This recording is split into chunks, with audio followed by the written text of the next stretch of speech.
Hello and welcome to Force for Thought. Today, Matt's going rogue. Matt, what are you going rogue about? Guys, today I'm going rogue about the original script for Episode 9, The Duel of Fates. Gasp. Audible gasp.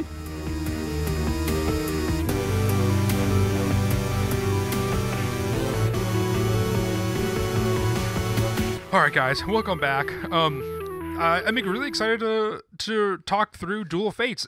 Before we start, has anybody here read Duel of Fates before? I have not. I kind of wanted to, and this is what the original inception of our Rogue Ones was for. For one of us to really get into something that the other two don't have the desire, or more accurately, the time to consume, Star Wars-wise. And so this has always been on my radar for something that I would have liked to have read, but I don't like reading screenplays for one. I barely like reading books, so I would never actually get around to it. So I'm very excited to hear what that story was. Yeah, it's... Oh, sorry, Max. now you answer. I did read it a long time ago, though, so there's some very specific parts that I do remember, but I'm very excited to hear it again and go over some of the things that I don't remember as well, because I remember the things that I did like about it a lot, but I don't remember the things that I didn't like, and I do remember there being a lot of things that I didn't like, because I remember that feeling after I read it where I was like, well, that wasn't that much better than Rise of Skywalker, because I feel like, you know, the grass is always greener. A lot of fans did not like the Rise of Skywalker, and then when this script leaked, people were like, oh my gosh, this is so much better. This is like everything we missed out on. And so I read it, and I did not come away with that feeling. Yeah, to me, I mean, like, full thoughts, I guess, maybe before we even jump in, is that it does somewhere land in between. When I first started, I was like, wow, this is... I think people that said that started it and read the last couple pages and didn't read the middle. And because that is a classic internet trope. Yeah, because it is one of those things where I'm like, it dips a little bit to me in the middle, and then it revives itself. And I really did enjoy reading it, but I think it's one of those things when you get to be a known director like Colin Trevorrow, and I feel like he writes, him and his writing partner, Derek Conley, write like they have done this before, and they are the ones that are reading it to direct it, right? So a lot of the things I think feel like V1s of their writing, that they can see it mentally, so they're not putting in a lot of the footwork. And it's also to somebody else, and you know, I'm sure they would bulk this up a little bit and put in more description, potentially not, because like is a difference between reading screenplays, I guess, when like people are first starting out, or like even like Vince Gilligan in Breaking Bad. That's like my best example of like every episode was like 45 minutes long, right? 45 to 50 minutes long, but every screenplay was like 64 to 74, I believe, because he just liked to put a lot of description in, where I think in this screenplay there was a lot less. And so I was like, wait, what was going on? And especially when you're trying to understand the world you're in and the universe and these little set pieces, it was harder for some of them to jump off the page, to be like, wait, where am I at? Like, I'm on course now, but it looks different, but like I need to be reminded of it a little bit more. I know that's not the point of a screenplay, to remind you, because you say it once and then the production designer will go through, you know, for production design and be like, okay, they said this once and here are the 5 lines of dialogue I can start creating off of. So now I know that's not the full purpose of a screenplay, but it felt more like they've done this before, and they have done this before. They've done Safety Guaranteed. They've done Jurassic World. Obviously, what was the movie? Safety Not Guaranteed. Okay, I thought you said Safety Guaranteed. I think I did. I was about to call you out. I think I did say that. To be fair, they because if I can say something real quick, I do not like being negative. I try to be very positive, and that was one of the reasons why we wanted to start this podcast about Star Wars, because I feel like there is just, you know, a lot of negativity out there about it.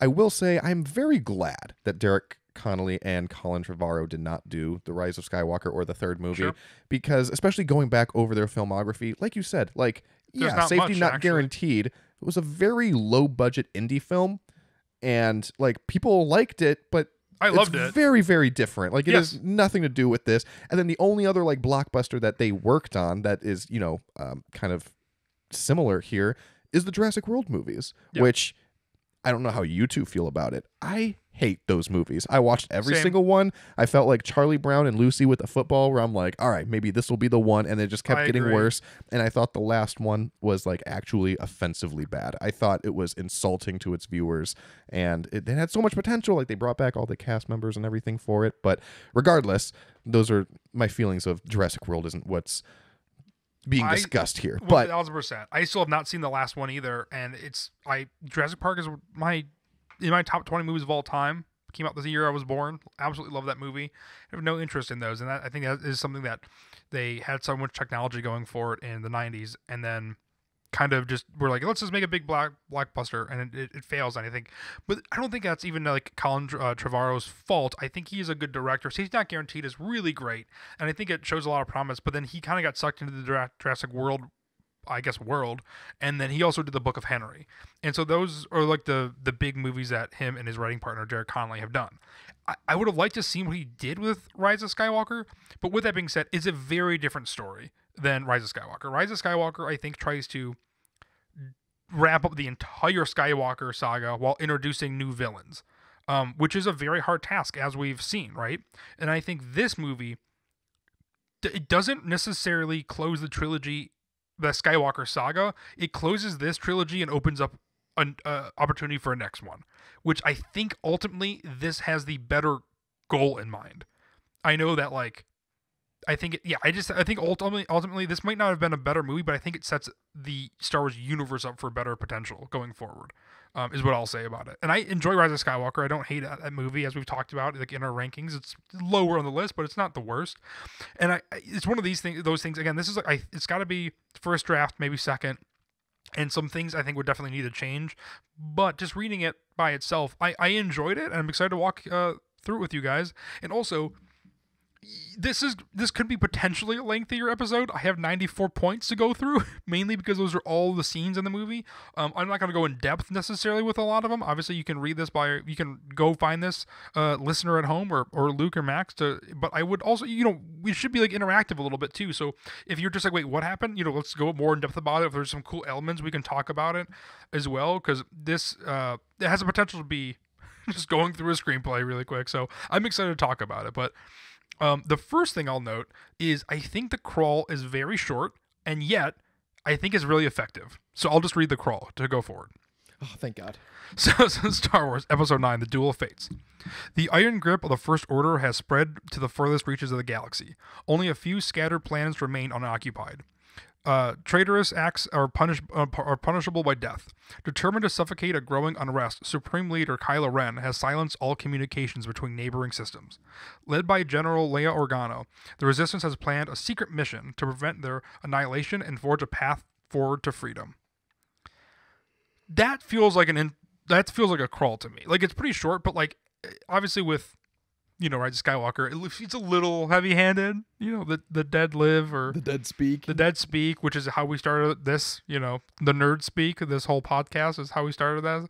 Our intro, but like that, this intro feels a little bit more in line to me with what everything is going through. So anyway, we begin with an undercover mission with Finn, Poe, Rose, and BB-8 as they infiltrate an orbital ring that has Star Wars destroyers branching off of it like a punk rock bracelet.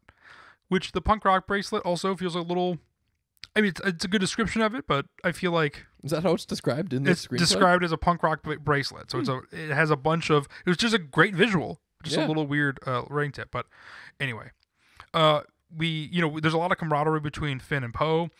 They're on the surface of this moon while the orbital ring hovers in the air, and from it has a large. Pole going from the orbital ring in space down to the planet in its core, and so basically just like gathering its resources and getting its energy from the core of this planet. It basically has kind of made everyone's life on this planet kind of hell as the First Order has taken over. They run into Rose, who thinks was only going to be there for 2 days, but has been living amongst these people for 2 weeks now. And they debate the plan is even worth it. It's obviously pretty comedic. And they come face to face with stormtroopers and something called a mech trooper. These are not described in any detail besides a mech trooper. These, to my knowledge, are brand new troopers that we would have seen. And they actually are in the movie quite a bit. They pop up a couple times, at least on page. I assume they would be even more so in screen, too. They're waiting for a distraction once they come face to face with these troopers. And then all of a sudden, one of the hooded Tusken Raiders step forward, and it's not a Tusken Raider, and it's Rey, and she unleashes a dual blade, which is really, really cool to see. I have not read the script, but I have seen a lot of the concept art for it. So I know Rey has the double-bladed lightsaber, which is such low-hanging fruit. Why does she not have a double-bladed lightsaber in The Rise of Skywalker? That has always upset me so much. They destroyed the Skywalker saber in The Last Jedi, so it makes sense that she would rebuild it and improve upon it. She has her staff that she uses in The Force Awakens and The Last Jedi, which would allude to her ability to use a lightsaber in that way.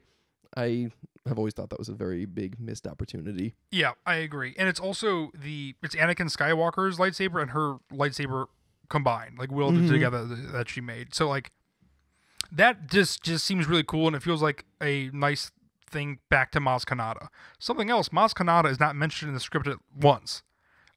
There's a lot. I know I'm getting off track already, but there is a lot of things that like Wedge, Snap, no mention of these other characters in it. It really tries to stick to the core people. Rey has a dual blade. She defeats the mech troopers. She defeats the stormtroopers. Rey and Poe begin to have a lot of banter within this movie as well, and we kind of see them in a whole new light. Finn has a beat where he notices a stormtrooper with his helmet blasted off, and he becomes very like shocked by this fact, and he obviously notices this person. BB-8 is on to the rendezvous point as Poe wants to steal an Eclipse class dreadnought. He insists he can fly, basically, to get off this planet. The plan's going awry. So how do they escape? And of course, Poe wants to steal the biggest ship he can find and wants to take off with it. Finn and Rose talk about Rax's Prime. There's a great backstory, basically hinting that they have been doing a bunch of missions since we've last seen them. The Resistance is still small and still growing, and so we get a lot of hints throughout this entire movie that they have been doing a lot more than since the last time we saw them. They're still very Resistance strong. As they steal the ship, the Knights of Ren appear. The Knights of Ren are also a very big part of this movie. We get the full gambit of them. They are definitely feared. We see one of them is at least a Force user as well amongst them, which I'm sure you guys, I don't know if you guys know because in the comics or anything, but one of them is a Force user in this movie. I thought in the comics only Ren was the Force user and Kylo Ren killed him. And Yeah, none I of don't the think others any were. of them are Force users in the comics. Interesting. Yeah, in this one of them is indeed a Force user. Which this would have come out first, though, so this would have established that as canon. Yeah. I bet it was Vic Rule that was the Force user. He was one of the Knights of Ren, but he's the only one that got a Black Series figure. But they didn't name him in the Black Series figure. They just called him Knight of Ren. Drives me up a wall. And then they basically jump on this ship, and then we arrive on Coruscant. But it's a very different Coruscant than we're used to. It's taken over by the First Order, and we meet a new teenager character named Dade, who I was not convinced was the Broom Boy. It's not the Broom Boy, though. We meet a character named Dade because they make sure that the Broom Boy's at the end of this movie. And so we meet a character named Dade. Basically, Dade walks through the streets to show us that the Coruscant is very different from what we last saw.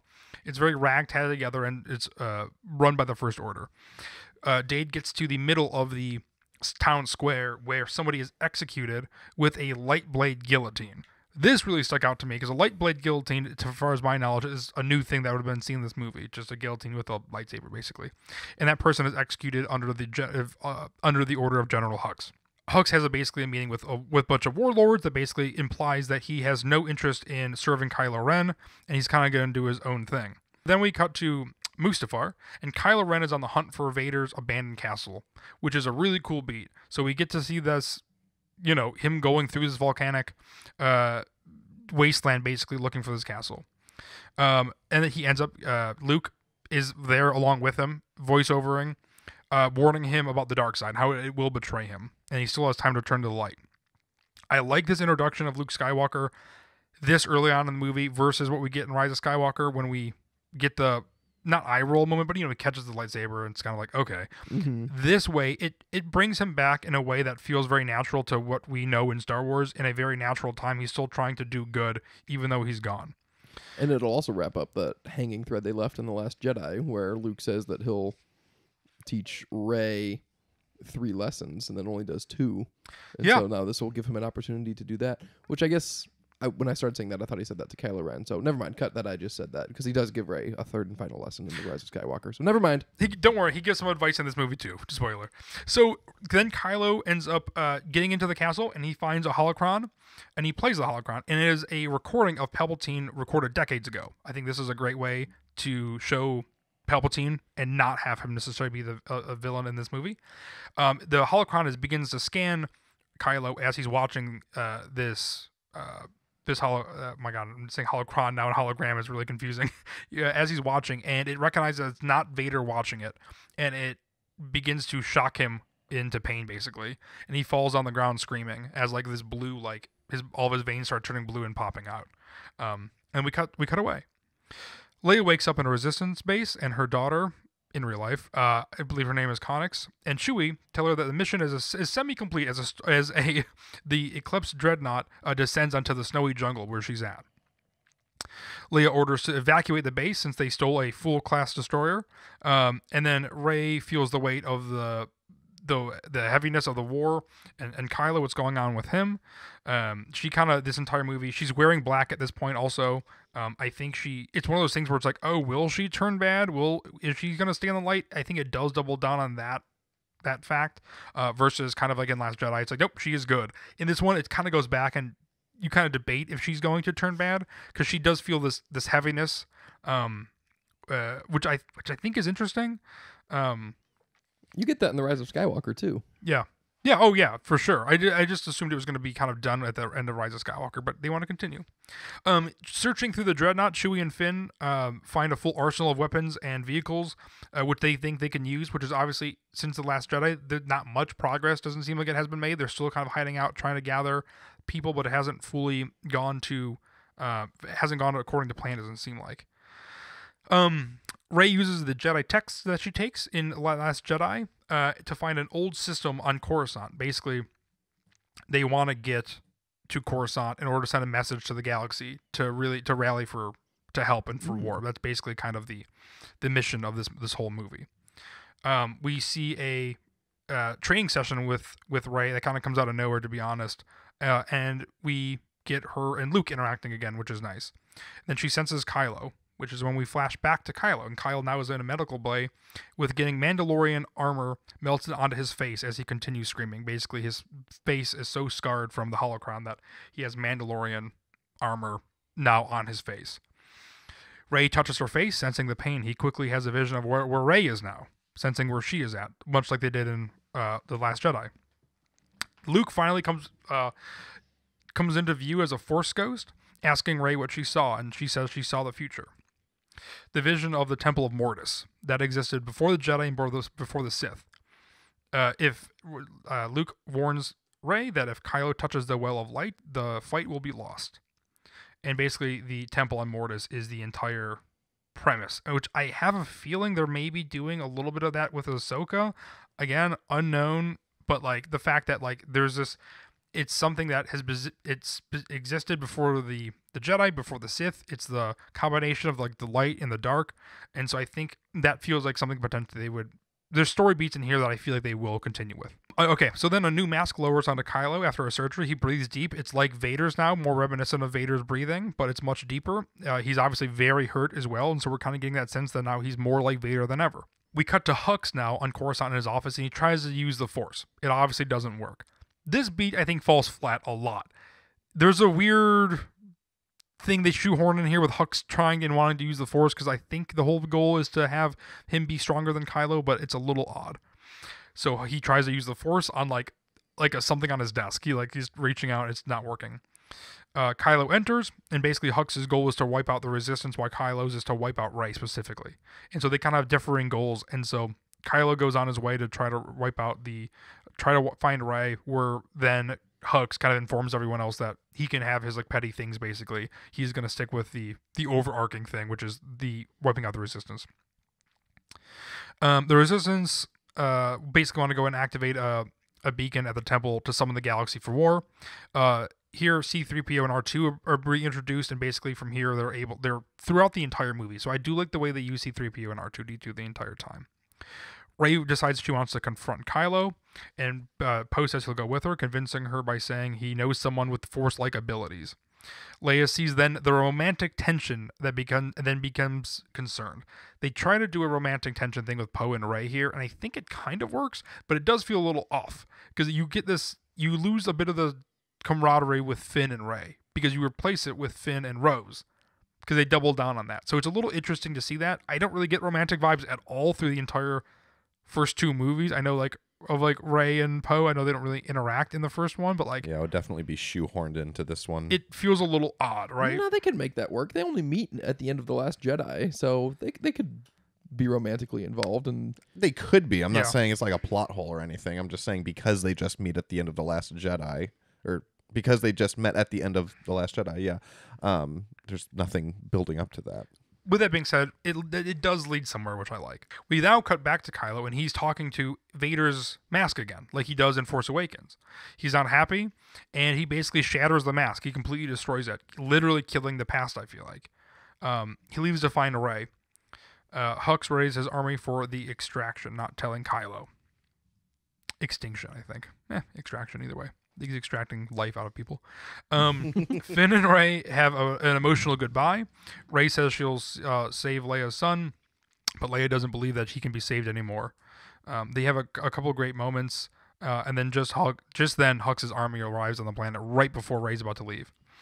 Chewie, Rey, and Poe are together and take off in the Millennium Falcon, bursting through the fiery forest. Finn, 3PO, Rose are together, and Rose has a ship called the Phantom Hawk. And then finally, Leia takes command of the Eclipse Destroyer.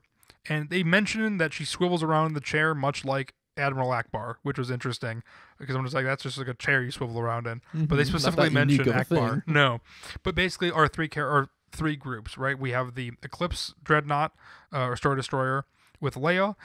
We have Finn and Rose and 3PO and R2 in the Phantom Hawk. And then we have Poe, Chewie, and Rey in the Millennium Falcon. And so these are the three stories we kind of branch off with. The Falcon encounters the Knights of Ren as they depart, and here we get a sense of who the Knights of Ren are. We also find out one of them is force sensitive. They obviously dodge them, and then they end up escaping.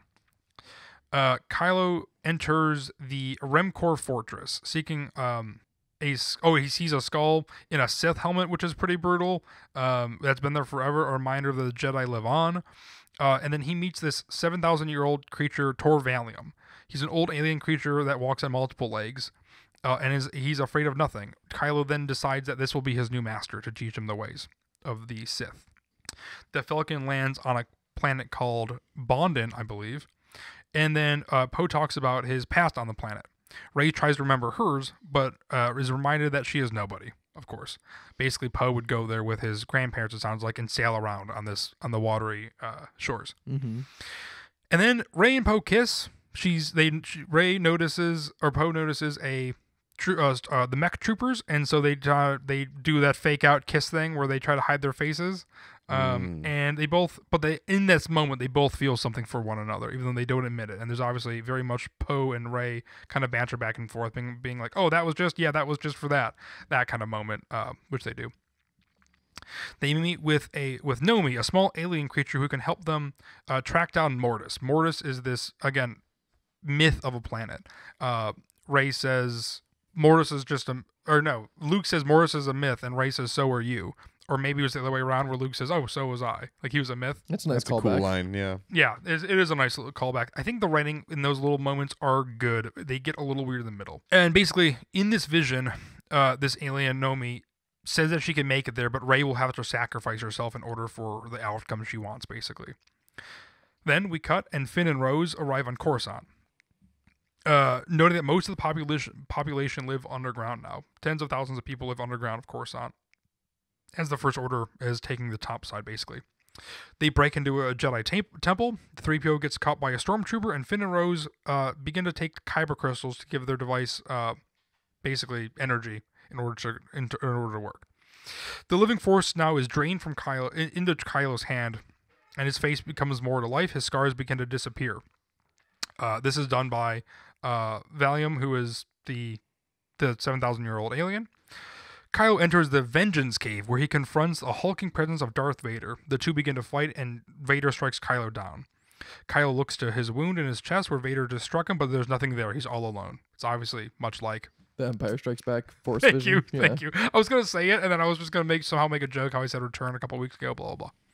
But instead of Luke defeating Vader, Vader defeats Kylo. Yes. And so he exits the Interesting, cave, asking Tor Valium where Mortis is. Valium denies telling him until Kylo goes deep into his mind, betraying him, and he drains the life force from Tor Valium, who has now given him the life force. So he just basically just turns around and murders this guy who is giving him the living force, which is kind of cool. And I feel like the script it moves really quick in that fact. I'm like, we just met him 5 pages ago, and now he's dead. So I have like, no He was emotional on connection. Mustafar? Yes, yeah, he is.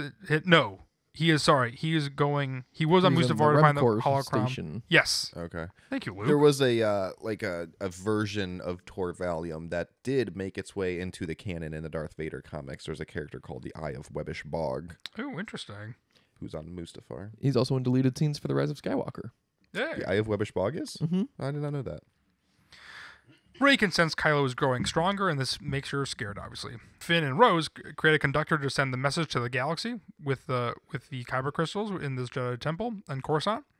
A message from Leia is sent out across the galaxy then. Droids Sorry. projecting it, yes. Question. You keep saying a Jedi temple. Is it the Jedi temple? It's the Jedi temple, Okay. yes. Because that was then the Sith throne during Yeah. Palpatine's era, and it's has a lot of content and legends also. But that'd be cool to see that Perfect. again. Yeah, exactly. There's a lot of things that I'm like, there's a lot of fan service, I think, in here. Like a lot of the lines that we're saying, a lot of everything else that I feel like they do have a lot of lines that are going through. But basically, a message is sent out in the galaxies.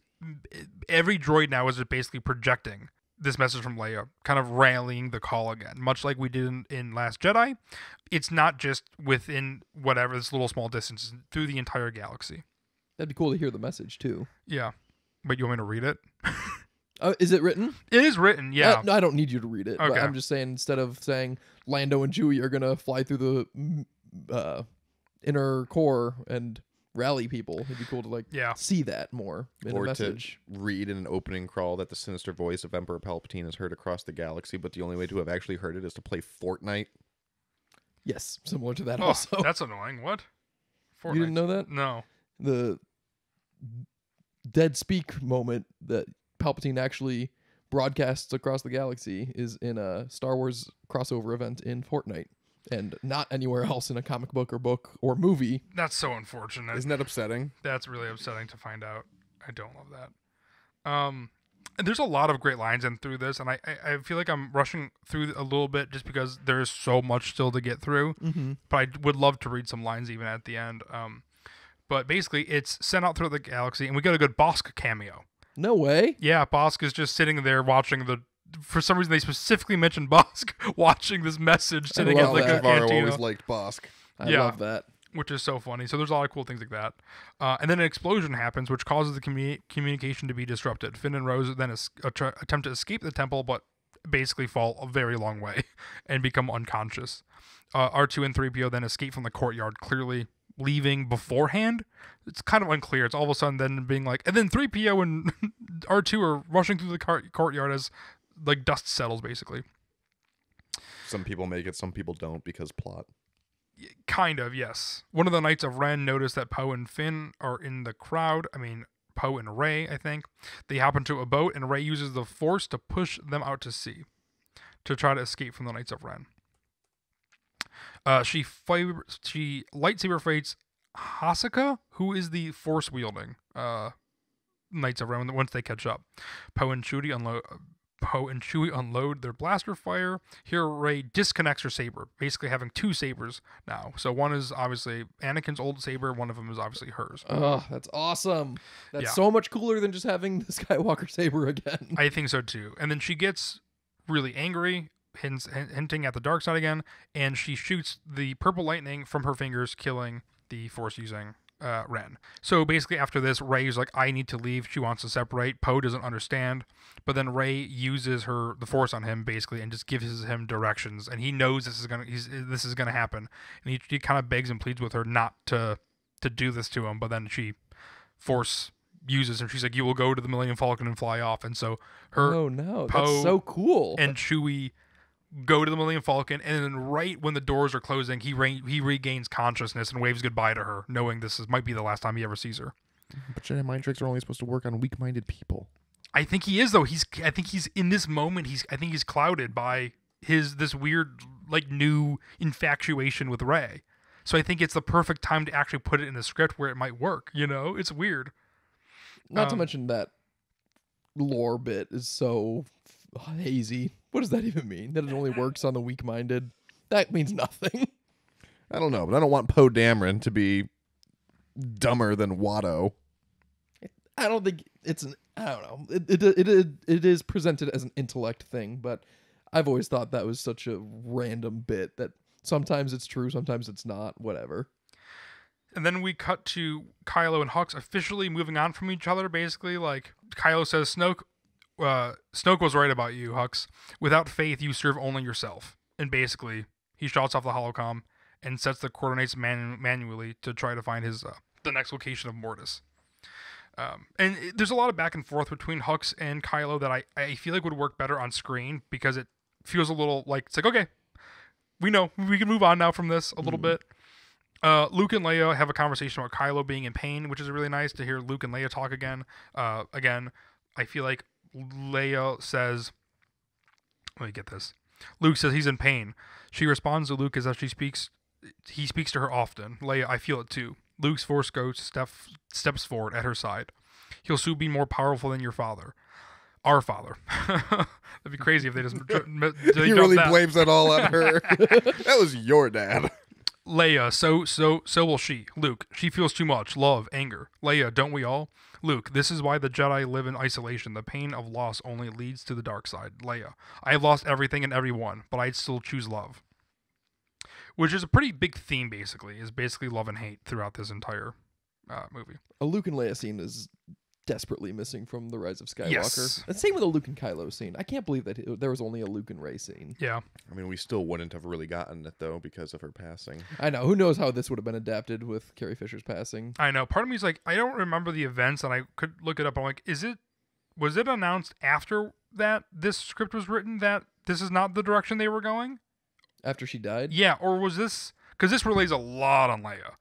I mean, she died before The Last Jedi came out, so I had to imagine this was written after that. This is 2016, the first draft. Oh, so it's right around that's what I'm then. like. Okay. Were they like, hey, we have to start over, guys? And then they were just like, no, or like, you know what I mean? Like, I wonder how that actually shook out. Finn wakes up, and is attacked by a stormtrooper. I have to find this line actually. He wakes up from falling down a very great distance in the Jedi Temple. Yes. With Roses with him too. This is the part that I think it gets really heavy-handed. Basically, a stormtrooper RK-514 approaches, scanning the tunnel with his blaster mounted flashlight. Finn appears behind him, shoves a handheld device in the back of his neck and stuns him. The stormtrooper collapses. Finn confiscates his weapon and holds him at blaster point. Finn, look at me. The stormtrooper moans, half conscious. Finn, take off your helmet. The trooper follows the order. His eyes are scared, delusional, vulnerable. Finn, what do you remember? How far back? RK-514. Huh? Finn, do you remember where you were taken? Remember your parents? R5K-14. No, I don't. Finn, yeah, you do. You remember everything. Conditioning camp, blind fires. Basically, we go on to basically saying it's training. He's trying to say he's mind-washed. Again, it feels a little heavy-handed in the fact that, like, Finn should probably be like, where's Rose? I need to get out of here. And then Finn says, you had a name once. Do you remember it? He shakes his head no. Finn, get a name. That's the first step. Finn shoulders RK-514's blaster and kicks open a sewer grate. RK-415. Then what? Finn, find something to fight for. It's a cool moment potentially, but it's one of those moments I don't know if it would play really well. It's just all of a sudden Finn being like, find a name and find something worth fighting for. It's just basically what he did. I don't know. It feels a little off to me. Let's see. We then reveal Hux is captured Rose and is trying to use the Force on her. So it's interior, First Order Capital, Inquisition Chamber, day. Chancellor Hux hands over a prisoner strapped to a vertical torture rack. It's Rose. Chancellor, are you comfortable? This is perfect for me. Max, you're laughing because you know. Not really. She says, yeah, I have one of these at home, which is funny. But in The Force Awakens, one of the funniest moments in all of movies is when Kylo walks in and Poe Dameron is strapped to that device. And he's like, are you comfortable? And my brother pointed this out, and we say this on a daily basis, I feel like. But Poe responds, not really. Like, he says it like Sylvester Stallone. It is so funny. That's just, he says it so lackadaisical, and so we quote it all the time. So the fact that it says, are you comfortable in this movie, really thematically links for me. And this is when I was like, okay, I like this. But again, Hux tries to use the Force on Rose for some reason, and basically Rose is like, "You're not special at all," and Hux obviously gets upset and begins to torture her as he walks out of the room. Oh no. Yeah, she gets tortured a lot in this movie, it feels like. Leia then goes to meet Lando at his club, who he now owns a club. She basically wants him to send out a message to all the smugglers in the galaxy that they need help. He unfortunately denies, saying that he doesn't have any fight in the game anymore, and sends her on her way. Leia is obviously then very concerned because she's just like, not even my friends will help me. And Lando also has a line where he's like, I promised Han that I would take care of you, but I'm not doing a great job. And Leia's like, you take care of me? Like, I mean, Leia can obviously take care of herself and definitely doesn't need Lando's help. Why would he bring up that he's supposed to take care of her and still say no to her in the situation? I don't know. It's weird. And basically, once they leave, Leia basically whispers to Rey that she needs to complete her mission because Rey is like literally the only hope they have left if Lando can't even help them. Rey and Kylo land both on Mortis now. This is after Finn and Rose sent out that message.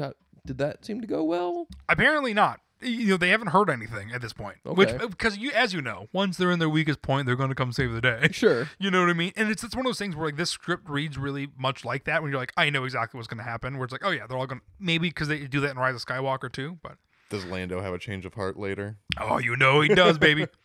And he randomly becomes a general again, much like Luke's TikTok. He's just next to her. But Rey and Kylo both land on Mortis. Basically, Rey goes through this trippy thing, just like they do in Last Jedi, which I like. They kind of call it back. A lot of it is like the well in Last Jedi, when she falls down into the darkness. And so it's kind of the well of light on Mortis, which is, I think, Kylo then will absorb the light and also basically just destroy anything else to come. And so she goes through a black hole basically, and there becomes like 17 of her all living at once, different faces and stuff. So she goes through like this trippy black hole. So she's going far out.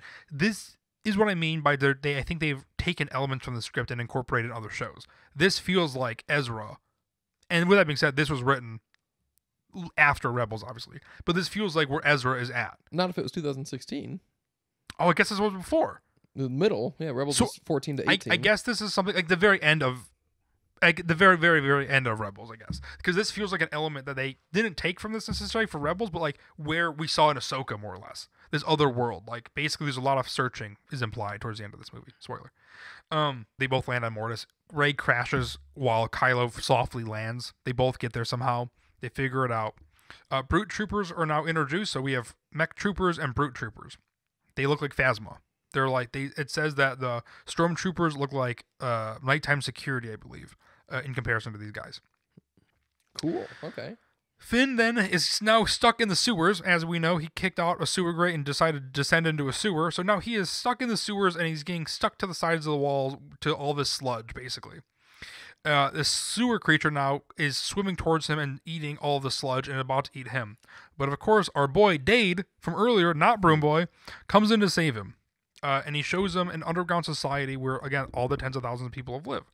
Enough to rise up and defeat the First Order, but they have no weapons or ships to do so. What planet is he on? They're on Coruscant. Coruscant.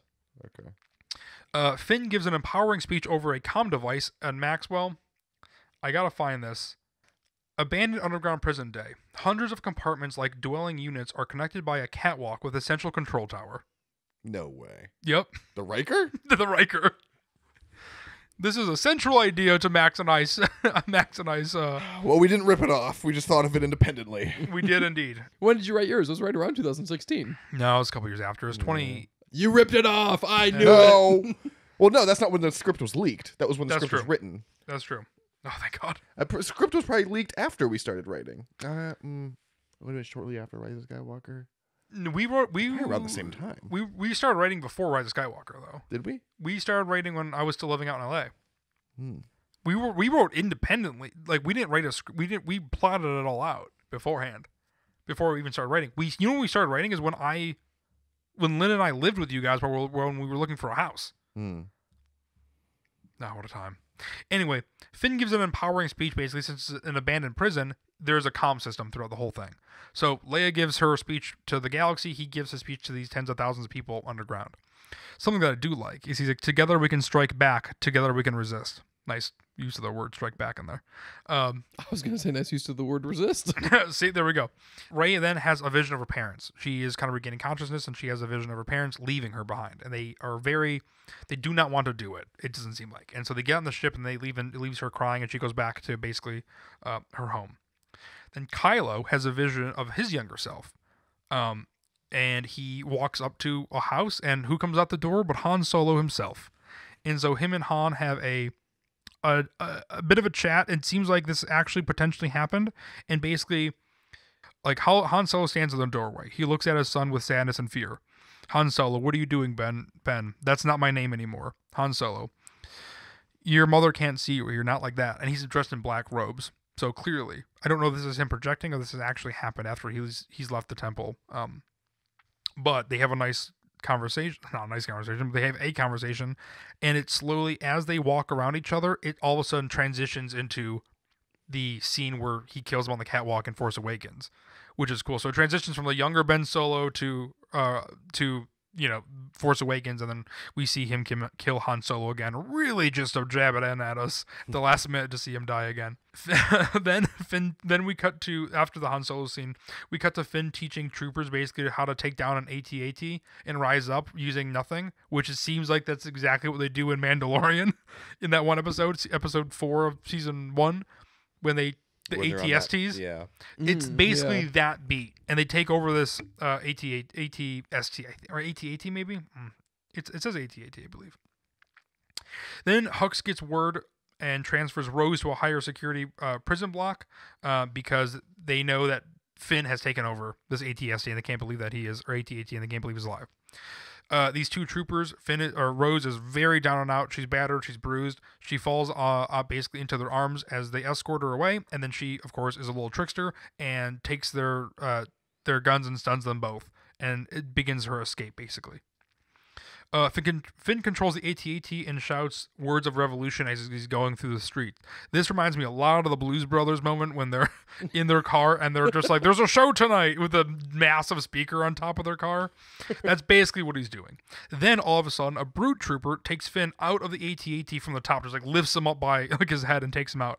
And the two have a fight on top of an AT-AT Maxwell. And then basically Finn's about to get got. He's about to get shot, and all of a sudden, the brute trooper gets shot instead.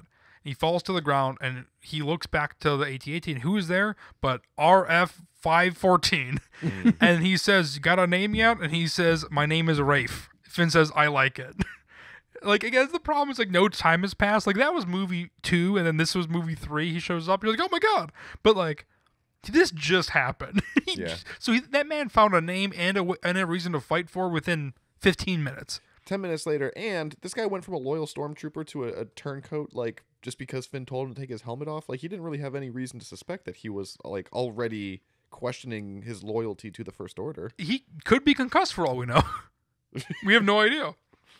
Okay, so where are we? And then we cut to Poe, Chewie, and BB-8, who arrive back to Leia on the Eclipse Dreadnought, who basically then decide to take over Coruscant because they needed to go there. That's where the most people are, and basically they will get to the rest of their team. Then we go to Kylo and Rey, who meet on Mortis. Kylo once again tries to convince her that they can rule together, the dark side and the light. And then from here, Rey remembers her parents didn't sell her, but were hiding her from Kylo Ren himself. And so his trickery in Last Jedi, I think, is really cool in this beat. So this is what happens. Kylo, I don't have to be alone. With the power of this place, we could rule the galaxy as the ancients did, the dark side and the light. Rey, you still think I'd join you after what you did to my family? Kylo hilters a bit. Rey, were you going to tell me here? We can meet with the truth. I know what you did. Deep down, I've always known. She circles him like a lion. Rey, my parents didn't sell me for drinking money. They were hiding me from you, Kylo, so you remember. Flashbacks too. The Knights of Ren in the rain in an image from Rey's Force vision when she first touched the lightsaber. A distant child screams. Kylo, Snoke made his orders clear. Find anyone who could destroy him. Find anybody who can destroy him. It didn't take us long to find you. Rey, you killed my parents. Kylo, you blame me for your life on Jakku. You should thank me for it. You were safe. Rey, say it. Did you kill them? Kylo, I did. which is pretty cool. So Kylo Ren killed her parents, and basically, which again, I always feel like age difference wise is a little weird because they seem kind of semi in line. Kylo Ren would have had to have been really young. It had to have been really young, yes. Or they'd have to change their age gap, which I guess was never really established in The Force Awakens and The Last Jedi. But what's their age gap in canon now? Like 5 years? Is there any explanation in canon? I think it's just presumed to be the ages of the actors, roughly. Yeah, so that's the thing is that like if Rey is pretty young, she doesn't remember anything of her parents. So Kylo was like, this is after. I mean, we saw her in that flashback. She was like what, 5 or 6 years old? Yes, which means Kylo realistically, I mean, I don't know that age differences. I feel like it is probably significantly more than we're thinking. Because realistically, I don't know. We should look this up. But one of the coolest moments to me is Kylo says, "All I want is behind that door," and Rey ignites her dual lightsaber. Rey, then you'll have to kill me. Kylo ignites his saber. Right, Kylo says, "I know," which is such a cool line. Yeah. And then they basically run at each other as they clash. It cuts to back to Coruscant, which is when I'm like, okay, I think I like this script again. So real life, their age difference is 9 years. So still not enough, really. So I mean, Kylo Ren still would have been a boy. He would have been like 15 years old if Rey would have been 6 at the time. Interesting. Which, I mean, that's a rough estimate, but still, that's... Yeah. I mean, whatever. So then we cut back to Coruscant, where Poe leads ships into battle, including Chewie, who now flies an X-Wing, an orange X-Wing with a helmet on, as he roars, which is kind of funny. It was a little funny beat. That would look funny, I think. I don't know about that. It is, but it's one of those things where I think that like they wanted to give Chewie, I think, his own moment because Poe is in the Falcon, and so I think he's just like by himself getting his own time. It is very funky though, because I'm just like, well, he's perfectly good at what he does in the Falcon and kind of needed. Yeah. But he is needed for the story beat. Poe, Chewie, and Leia basically are in the sky. Finn is on the ground with Rafe and Dade. It's like, okay, who are these guys? 3PO and R2 then walk through this war-torn city, basically making like jokes the entire time, which is pretty funny. Then 3PO murders a droid, basically, which is, I think, pretty funny, in order for R2 to take over its turrets and shoot the bad guys, basically, and then basically save the day. C-3PO says, "I've done horrible things. I may never be the same," after he like pulls the wires out of this droid and basically has R2. Oh no. That's a funny beat though. It is. 3PO and R2 have like I think a lot of heart in this movie, which I think is missing in Rise of Skywalker. 3PO has a lot of heart in The Rise of Skywalker. That's R2 true. is very absent. Yes, which is very unfortunate. Let's see. When they walk through the city, 3PO murders the droid so R2 can take over and the railgun it was controlling and basically backfire and kill the brute troopers. Then we go back to the fight. Rey slashes Kylo's mask. Basically, the bottom half and it falls off, which is usually we're usually up to the top half usually gets slashed off. So she slashes the bottom, a little different. Good for her because we've seen it twice now. And then Kylo ends up blinding Rey, leaving her crying blood as he enters a Temple of Mortis. Basically, she is defeated, he has won, she is now blinded and laying on the ground. Leia conducts the revolution from above, confident, which slowly goes away as 10 Star Destroyers show up out of hyperspace on Coruscant. Hux can't believe the war is still going on and they have not won. Rose finds the capital is not only just the capital, but it is a ship now and is basically going to be detached and take off. So basically, I think the capital specifically is their base.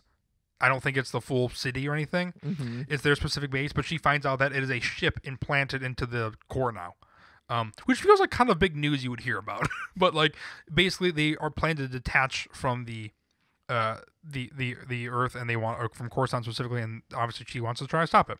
So then we go back to the battle. They're killing it, but Chewie is shot down in the X-wing and basically going to crash. Finn and Rafe save Chewie and BB-8 when once they. Finn and Rose save Chewie? No, Rose is trying to now stop the detachment of the city. So Finn and Rey save. Sorry, did I say Rey? You said Rafe. Rafe. Sorry, Rafe. That is actually really confusing. That's close. Yeah. Rafe. Okay. This random character, which I want to know who would play them. No, honestly. Rose messages Leia that she needs the codes from R2 to stop the city from detaching. Basically, they all get patched through from Leia to one another and realize that one another are alive, which is good. Finn's new mission now is to get R2 to the capital so that he can kind of give her the codes. They are on a good rally call. Like, I think R2 says something like, "for the revolution," which 3PO exclaims to everyone else, like he's, in his questioning tone, like, for the revolution. And as he says this, R2 is basically just murked and gets shot and falls over. Completely dead and burnt. They obviously are very distraught by this, specifically 3PO. But basically, Chewie gives them cover as Finn takes out R2's memory chip and places it in BB-8, sending BB-8 down to the Capitol. And basically, Finn is very like proud of BB-8 that he's come this far, basically, and they support cover now for BB-8 as he gets to the Capitol. They have to. This is so sad, actually. I'm gonna try to find this real quick, so I can read it. Boom! An explosion knocks Finn off his feet, ears ringing. Rey, fall back. Finn yells at 3PO, still kneeling over R2's fallen body. Finn, 3PO, we have to move. C-3PO looks up, hand in R2's scorched head. Emotion like we've never seen in him. C-3PO, I can't leave him. Finn is speechless, crushed by it all. Chewbacca reaches down and heaves R2-D2's scorched shell up on his back. Chewbacca yells. With one arm blasting and the other securing R2, he and Finn race toward cover. Chewbacca gets hit, stumbles. He keeps going. Chewbacca gets hit again, falling to his knee, almost dropping R2. He stands up. Finn's eyes tear up as they fire back, an impossible odd. This is how it ends. Which is like a really insane... I was reading this with the Star Wars soundtrack, on the background. I was tearing up a little bit. I was just like, Jesus. That's really sad. But we all know it's going to be okay. I can't believe they killed off R2. Don't you worry, Luke. This is Star Wars, baby. I'm traumatized just from this, not or whatever this is. This rough draft of a movie that never even got made. Yeah, we cut back to the eclipse. I also like the idea of Leia being in the Star Destroyer the entire time. Basically, more Star Destroyers begin to show up. They're all coming to save the day, aka their First Order. Poe's and the Falcon yelling they need help. Leia knows this, obviously. We go back to Mortis. Basically, they're going to lose the war.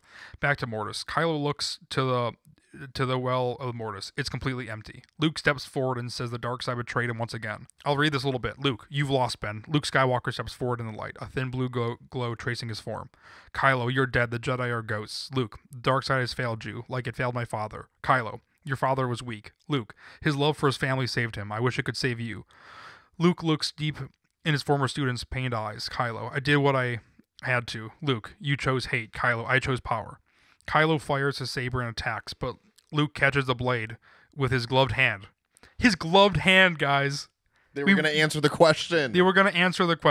I would love that. Stopping when you turn into a Force ghost, you still do not have your limbs. Yep. He stops. But your gloves still go turned into a Force ghost with you. Well, that's your cybernetics. Yeah. And then what a line, guys. He stops the blade in midair, stronger than Kylo could ever imagine. Kylo, I'll be stronger than any Skywalker has ever been. Their faces are inches away, separated by the red blade. Luke, you are no Skywalker. Oh, devastating. I know it is. It is. It just doubles down like left and right, and it does such a good job of it, I think. Back to Mortis. Okay, so then Rey climbs the steps of the temple, blinded in pain. Luke says they're all connected, all living things. Obi-Wan was right. Basically, then Luke gives this really cool speech where we see every single person that we've connected with. Basically, like Leia looks beyond the battle. Rose is trying to disconnect the city from detaching because BB-8 arrives and attaches and she gets the codes. Like, we're seeing all these kind of storylines wrap up. We're seeing them lose the battle, but we're seeing like the hope that they still have as Luke gives this really cool speech. I would read it, but it's literally separated through everything, like through like 3-4 pages, I think. Mm-hmm. They're all connected. Luke gives a speech, and we cut through all the characters. Finn feels a connection with Rey and tells her to fight. Rey hears him. He's with her. They all are. Rey wraps her eyes, which is really cool, I think. Luke vanishes. Rey standing tall behind where Luke once stood in the distance. Rey and Kylo fight. Rey is guided by the Force. Cool moment. Blinded, bruised, and determined. Rey. Our masters were wrong. I will not deny my anger. I will not reject my love. Her fallen lightsaber flies into her hands. Rey, I am the darkness. I am the light. Kylo, you are nothing. You are no one. She ignites her blade. It crackles. No one is no one. Kylo charges. Their blades meet and sizzle. Rey fights blindfolded, guided by the Force. Which I think is pretty cool. That no one is no one line is so cheesy, but still gives me goosebumps. I know. That's just classic Star Wars. I know. But the thing I like about it is that it feels like it's earned through 3 movies now, Yes. which is nice. Back in Coruscant, a fleet of smuggler ships, of course, fly to save the day. BB reaches the capital, plugs in, Poe descends down to the city. Hux orders the city to be bombed. He lost the Star Wars. Hux... It says that? It says that. Hux then, really brutally, Hux goes into his office and basically there's a collection of saber hilts. He ignites one and kills himself. I've seen that concept art, yeah. Yeah. Not just anyone though. It says it's purple, so I assume it's It was Mace Mace Windu. Windu's. Yeah, which is great. It says purple. It doesn't say specifically if it's Mace Windu. No, so we know. We know. We know. As a Someone's purple lightsaber. what is that? What's the implications? Maybe one that was found on Coruscant. Rey then slashes Kylo's lightsaber in half, along with some of his fingers. Some. Yep. She's strong and angry. Kylo can't believe it. But then he sees it as the opportunity and begins to drain her life force. And he begins to heal. His metal face plates falling off. He is like completely healed now and like stronger than ever. Leia senses a disturbance. She begins to whisper Ben's name. She knows basically this is it. Kylo stops, hearing his mother. Something does something to him when he hears his mom's voice, it says. She says, "Come back home. We need help. You can still fight," or something like that. Kylo waits a long moment. Rey has her hand reached out towards him. He reaches back out, giving her life force back. He falls to the ground, an empty shell. Rey and him lay head to head, touching. He whispers Solana. Rey remembers. It's her last name. It's Rey Solana. And then Ben dies. So that's the end of Ben Solo. He doesn't get necessarily a super cool moment, but he is able to then be like, yep, I should be out of here and die. Poe and Finn meet along with Chewie and Rafe. Finn waves the resistance flag for all those to see. The ground shakes. The First Order Capitol building begins to leave. Rose jumps into a escape pod and shoots out, crash landing near her troop. She gets Finn helps her out. As it's about to basically the Capitol's about to go into hyperspace. Finn asks if she wasn't able to stop it. She says she wasn't able to stop it, but she made some modifications. As it blasts off into hyperspace, it basically jets off and crashes into a planet and destroys the entire it's a moon, I think, not necessarily a living planet. Good. With that being said, the gravitational pull of a moon is major, but basically it implodes the entire planet and basically sends a shockwave through the entire galaxy for all to be felt, which is basically a signal for the resistance. Beyond the messages they're sending, That's neat. you have this actual wave that goes through everything, which is kind of cool. It's called they kind of call it a beacon of hope. I'm just thinking about what that would mean for the fan community after we see the Holdo maneuver to go to that. Boy, that's doubling down. I know, but I think people would accept it then if it happens twice weirdly. People would not. No, I don't That think would they be would. the most unacceptable thing in all of Star Wars. I'm biting my tongue because we'll talk about it when it's done, but there's a lot of moments where I'm like, that's really cool, but then like you'll picture like how that's going to play out on Yes. screen and you're like, people aren't going to like that. And like this beat particularly, like with this like shockwave sent through the galaxy, it's like, well, we've already seen planets blow up in Star Wars and that didn't happen. Like people would point that out as well. Mhm. That's true. Yeah, this is a neat idea, but I don't care for it in actuality. And then all at once, for some reason, Leia, Finn, Poe all sense that Rey is dead. Oh no. But Yeah, she's she- not, is she? She, She got her life force back from Kylo Ren? yeah, but I think she was also so battered and blinded too. Okay. And then we cut to Rey, who is in an astral plane. She opens her eyes. She sees Yoda, Luke, and Obi-Wan. They all say basically she taught them so much. This is a cool moment. We get Obi-Wan doesn't get a lot of lines, but we see Yoda, Obi-Wan, and Luke, which is really cool. She's shocked to hear this. They disappear, knowing that she's going back to life, basically.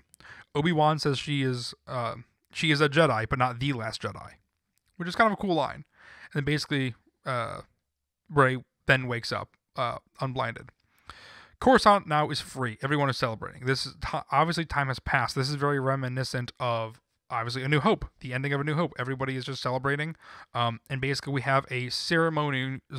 We're in a ceremonial hall, and everyone is getting medals. Basically, Leia, along with her generals, including Lando, who just randomly a general now, like it says that, award everyone. Finn, Rose, Poe, and this is finally after 40 years, Chewie gets his medals. I think it says 60 years actually, because I think it's 60 years have passed or something. That doesn't make any sense, but I think it says 60 years. X amount of time has passed, and Chewie finally gets his medal, the one we're all excited for. Later, during a sunset, Leia looks down at her beacon bracelet that that basically tracks Rey that we saw in Last Jedi. Rose says they have a lot of work to do, and they separate. Leia places the bracelet in Poe's hand. He says he'll never stop looking for her.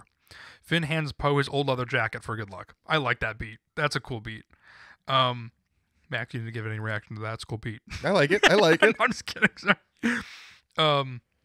In the Falcon, Poe hangs the beacon bracelet where Han's dice once were. I think that's kind of cool too. It's a bit fan servicey towards the end there, but I think the entire movie is not fan servicey. Besides, like maybe 3 things throughout, so I'm like, it deserves it. Leia watches Poe and Chewie in the Falcon dart off in one direction. The Phantom Hawk with Rose and Finn dart in the other.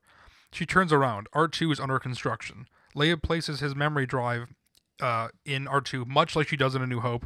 When she gives the message for Obi-Wan. His memory bank begins to boot up, and we see everything that has happened in the past 60 years. We see kind of go through a montage of everything that R2 has witnessed, which has basically been everything, because he's been through everything and all. Yeah, from the Phantom Menace on. Yep.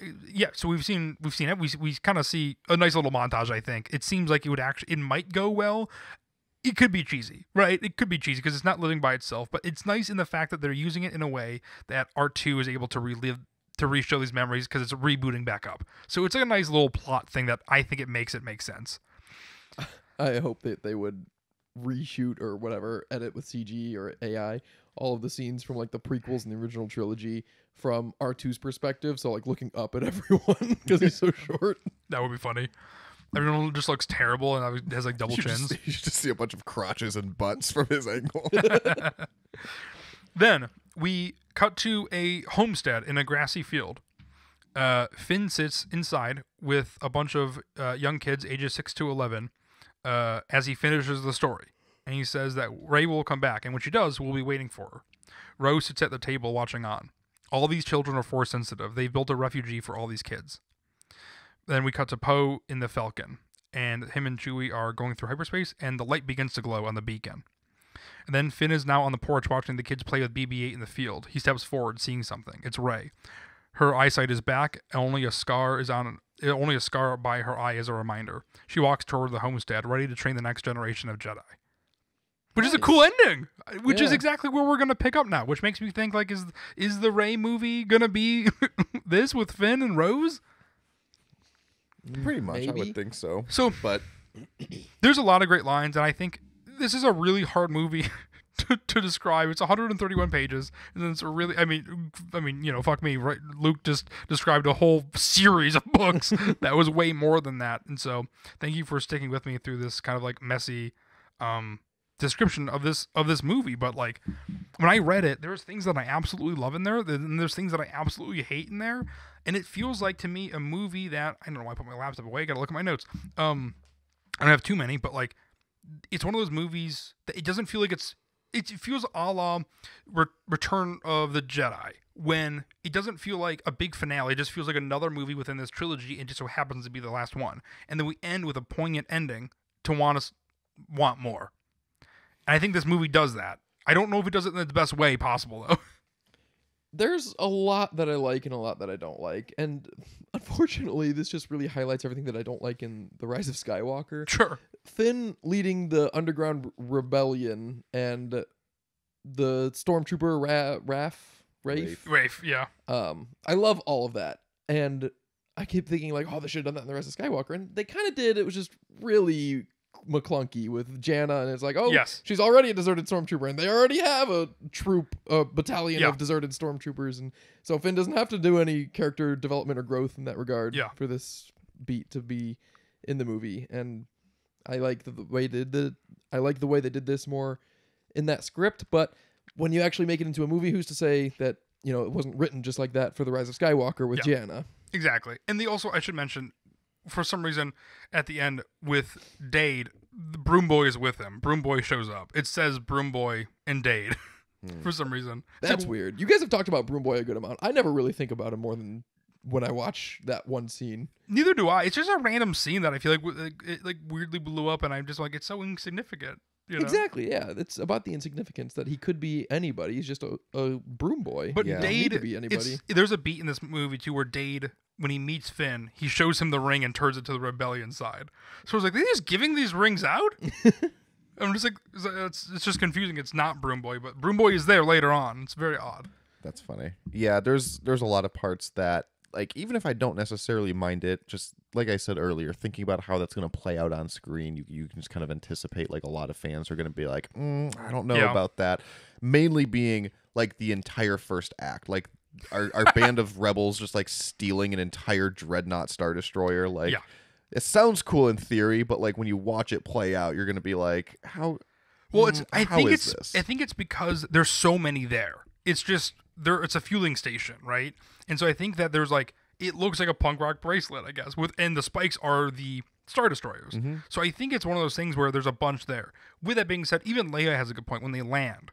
She's just like, you didn't even think there's no way you could have possibly swept this entire thing. They could be crawling with first order people or stormtroopers. And it's like, oh yeah, it could be. Like it's too big. You can't sweep the entire ship. And so they do mention things like that.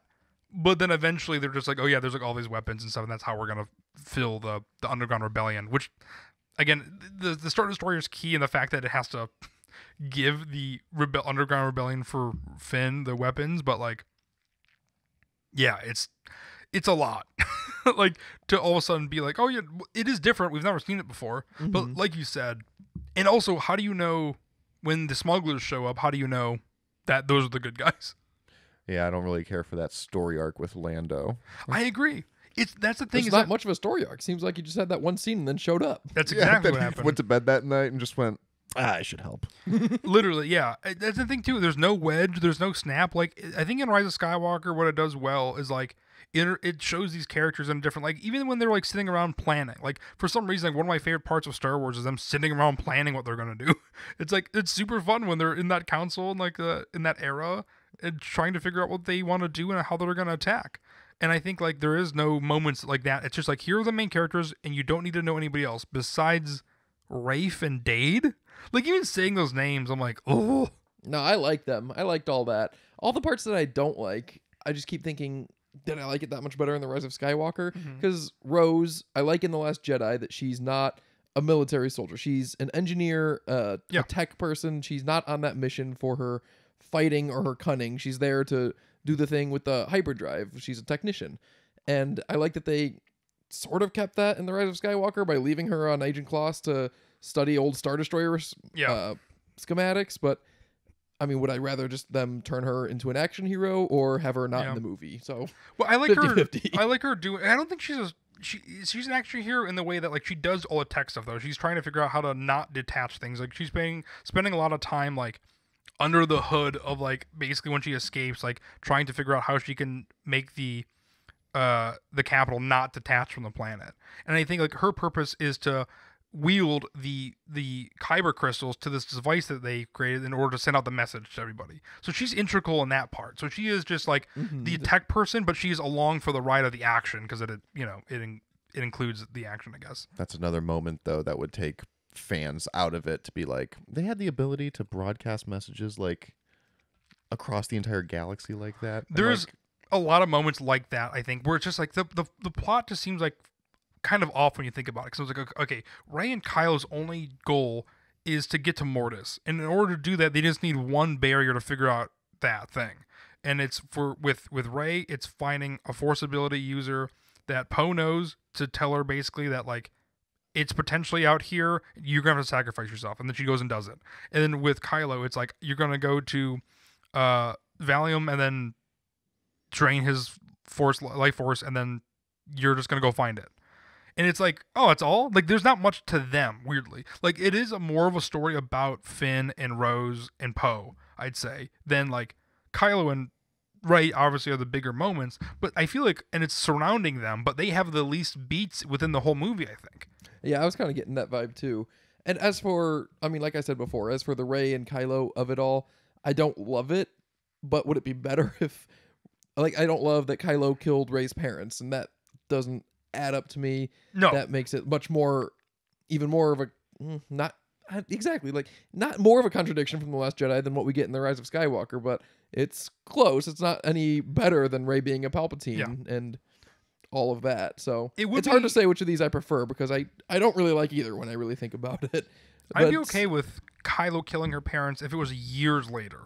Like, if it was like, oh, on the way in The Force Awakens, the parents were coming back or something for some reason, like even years before that, and Kylo stopped them from doing that. For what reason, I don't know. There would need to be some sort of, like, again, it could have been years prior, or like then if he killed them, but he realized that they had a daughter or something and was going to find her, track her down. Like, that would be interesting, but it's like, there isn't enough and that's the problem that we overarchingly are running into, right? We're in the fact that you just need to plan a trilogy throughout the entire thing, because you can't set up and knock down something in the same movie. And no offense to, nothing to do with The Last Jedi either. It's like, they set up things up in Force Awakens, but they didn't have anywhere to go with it. It's like JJ was like, here's all these random things, and then I think it could have been handled better with movies 2 and 3 planned together, even, but like, doesn't matter. Two is the most important one. When you don't have a plan for a trilogy and you're just given the second movie of a trilogy, it's like, okay, because a lot of people don't like how that movie was left off, because they felt like too many doors were closed, and like the third movie was like kind of like which sets it up for a finale, It's like, what else? Like, he didn't have any instruction. Like, what do you want him to do? I think that this movie does that, though. It doesn't backtrack on many things, and she was a quote unquote nobody, but Rey kind of owns it and says, nobody's a nobody. Like, I know better than you. I like that, and I like the parts where it seems like Kylo Ren is doubling down on being the big bad. Yes. But then they still kind of give him the same redemption arc that they gave him in Rise of Skywalker anyway. Probably, honestly, I think Rise of Skywalker probably did it a little bit better than what that sounded like. But again, this was like maybe a first draft of it or something, so maybe it would have been better. What I like about this is that there are a lot of like low-hanging fruit moments that it capitalizes on. Like Bosk. Obviously. The most random person. I was like, am I reading this right?